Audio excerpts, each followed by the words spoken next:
Dear Patriots, before the news starts, please subscribe to our patriotic channel by clicking the subscribe button. Give us a thumbs up to this video. Don't forget to leave your opinion below in the comments section. Share the news on Facebook and Twitter so you friends see it. Thank you. The professors say Trump's love for Christmas makes him just like the Nazis. Now that Republican President Donald Trump has called out liberals for fighting a war on Christmas, they have had to rethink their strategy. Now some clever leftists in the press are attacking Christmas differently by saying that Trump fighting against this war on Christmas is somehow proof that he is a white supremacist. Newsweek magazine, which bent over backwards to praise Democrat Barack Obama during his presidency, has hit a new all-time low by publishing an article where writer Cristina Maza asked left-wing professors who are supposedly experts about what they think of Trump supporting Christmas. Maza set them up by alleging that Trump promoting Christmas coexists with reemerging white identity politics. Said Professor Richard King of Washington State University about Trump's pro-Christmas stance, "I see such invocations of Christmas as a kind of cipher, what some would call a dog whistle. It does not appear to be intolerant or extreme, but to attentive audiences it speaks volumes about identity and belonging, who and what are fully American."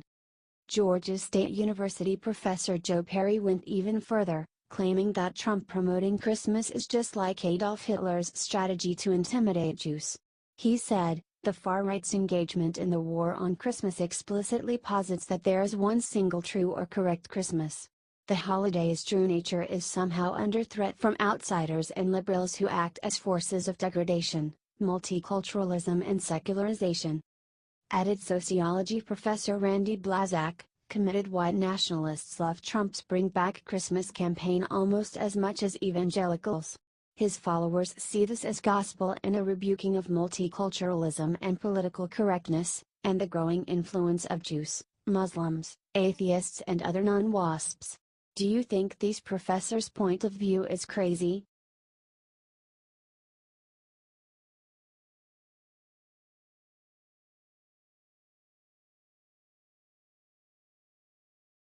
Pope Francis makes shocking statement about Trump's Jerusalem decision during Christmas sermon. President Trump fulfilled his campaign promise when he made his declaration about Israel. Obama and Bush had made similar promises but failed to follow through. Now that Trump has accomplished this mission, the mainstream media is suddenly against it. They are worried about the Muslims who will have their feelings hurt. The media has even gotten to the Pope, who brought up Jerusalem during his Christmas sermon. We see Jesus in the children of the Middle East who continued to suffer because of growing tensions between Israelis and Palestinians. On this festive day, let us ask the Lord for peace for Jerusalem and for all the Holy Land, said Pope Francis. Let us pray that the will to resume dialogue may prevail between the parties and that a negotiated solution can finally be reached, one that would allow the peaceful coexistence of two states within mutually agreed and internationally recognized borders, said Francis. Wow! May the Lord also sustain the efforts of all those in the international community inspired by goodwill to help that afflicted land to find, despite grave obstacles, the harmony, justice and security that it has long awaited, he said. We see Jesus in the faces of Syrian children still marked by the war that, in these years, has caused such bloodshed in that country. May beloved Syria at last recover respect for the dignity of every person through a shared commitment to rebuild the fabric of society, without regard for ethnic and religious membership, said Pope Francis.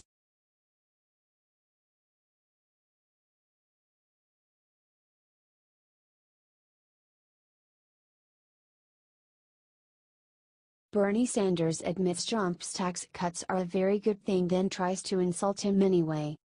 President Trump's new tax plan is going to save the American people millions of dollars. 80% of people will see their taxes go down considerably, and only 5% will see an increase of over $10. Liberals are trying to make this seem like only rich people and corporations are being helped. Bill Kristol even called it creepy that corporations were giving more money to their employees as a result of the tax break. However, when you look at the facts, even Bernie Sanders was forced to admit that the tax cuts were a very good thing for the middle class. But he had some caveats. That's why we should have made the tax breaks for the middle class permanent. But what the Republicans did is made the tax breaks for corporations permanent, the tax breaks for the middle class temporary, claimed Sanders. Meanwhile, at the end of 10 years, well over 80 million Americans are paying more in taxes. 13 million Americans, as a result of this legislation, lose their health insurance, said Sanders. Health premiums are going up. You've got a $1.4 trillion deficit as a result of this bill. And Paul Ryan is going around saying, oh, we have to offset that deficit by cutting Social Security, Medicare, and Medicaid. To answer your question, should we have focused on the needs of the middle class? We should have, said Sanders.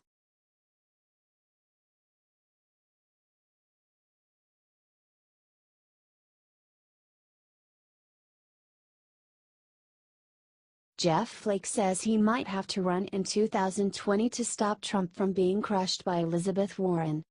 In an interview on ABC's This Week, Senator Jeff Flake said that he was considering running against Trump in 2020, because if he doesn't then Trump will lose to Elizabeth Warren. I do worry that in the future we'll be faced with a President Trump running for re-election on one side, drilling down hard on a diminishing base, and on the other side, you might have, someone like Bernie Sanders, or Elizabeth Warren on the far left, of the Democratic Party. That leaves a huge swath of voters in the middle that are maybe looking for something else, said Flake. But you were open to running for president in 2020? Asked interviewer Jonathan Karl. I don't rule anything out, but it's not in my plans, said Flake. Like I said, I haven't thought that deeply about it. But I do believe if the president is running for re-election, if he continues on the path that he's on, that's gonna leave a huge swath of voters looking for something else, he said. When you look at some of the audiences cheering for Republicans sometimes, you look out there and you say, those are the spasms of a dying party. When you look at the lack of diversity sometimes, and it depends on where you are, obviously, but by and large, we're appealing to older white men, and there are just a limited number of them, and anger and resentment are not a governing philosophy, says Jeff Flake. Is Jeff Flake totally delusional?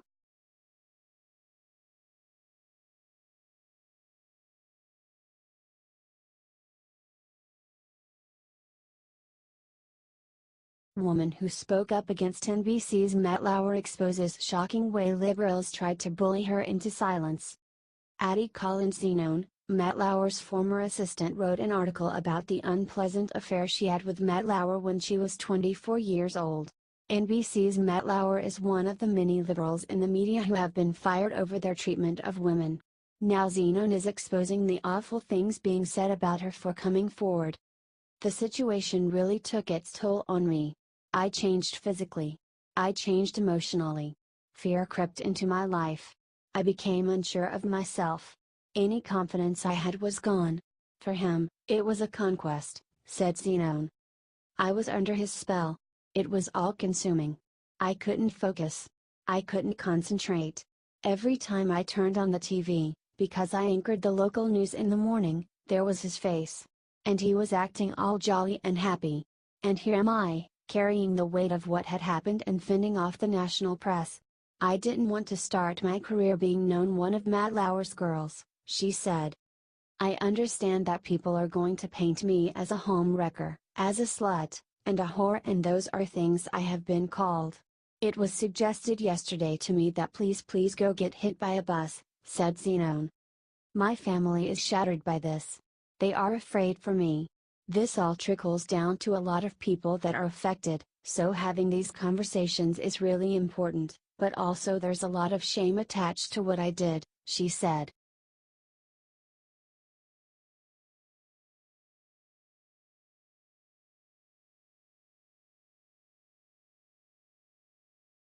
Treasury Secretary Knutson receives mysterious package as Christmas present. Inside is something disgusting. U.S. Treasury Secretary Knutson received a mysterious package outside his home in Bel Air, California, along with a Christmas card that criticized the Republican tax cuts. The LAPD took the package and X-rayed it. Then the LAPD bomb squad opened it. Inside the box was manure. There was nothing other than insulting comments. There was nothing dangerous in the box, no controlled substances. No threats were made, said LAPD officer Ray Barron. However, the man who sent the box spoke out. It turned out to be LA psychologist Robbie Strong. Strong tried to make sending poop to a congressman into a strong political statement. It was act of political theater, claimed Strong. He also called it a prank. The thing I live by is a rule of transparency, and I was exercising my First Amendment rights, said Strong. A few years ago, when a Supreme Court ruling said that corporations are persons and money equals free speech, that is so absurd, and my rule of thumb is now that if corporations are free speech, then so is horses tea, said Strong. He also said that Republicans have done nothing for the American worker. Strong posted photos of the package, where some of the letter was visible. Mrs. Knutson and Trump, we're returning the gift of the Christmas tax bill. It's Bull's tea. Warmest wishes, the American people. P.S. Kiss Donald for me, it said.